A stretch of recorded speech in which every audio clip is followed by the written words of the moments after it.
ọlọ́pàá mú ọmọ ẹgbẹ́ òkùnkùn yìí nípínlẹ̀ èkó. Ohun tí wọ́n bá lọ́wọ́ rẹ̀ nìyí.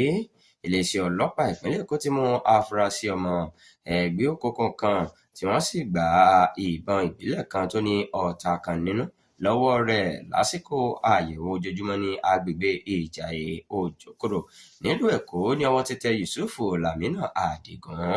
Gẹ́gẹ́ bí àlàyé tí alukoro fún iléeṣẹ́ ọlọ́pàá ìpínlẹ̀ náà SP Abímbọ́lá Adébísí fi síta ní ọjọ́ 4 oṣù kejì ọdún 2026, àwọn ọlọ́pàá dá alùpùpù kan dúró tó gbé èrò 3 tí wọ́n sì rí ìbọn náà lọ́wọ́ ọ̀kan nínú àwọn èrò náà, ìyẹn Yusufu ọmọ ọdún 27.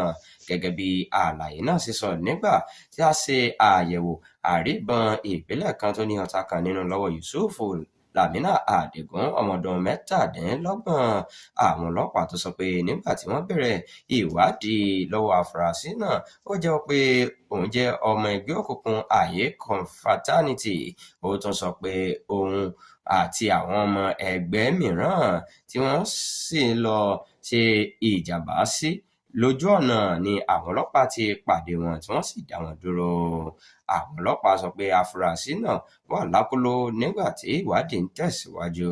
Kọmíṣánná ọlọ́pàá ìpínlẹ̀ Èkó CP Tijani Fatai tí wọ́n fi dáhùn aráàlú lójú pé iléeṣẹ́ ọlọ́pàá yóò máa tẹ̀síwájú nínú lílo ọgbọ́n àmúlò àti iṣẹ́ ààbò láti kojú ẹgbẹ́ òkùnkùn àti àwọn ọ̀daràn káàkiri ìpínlẹ̀ náà.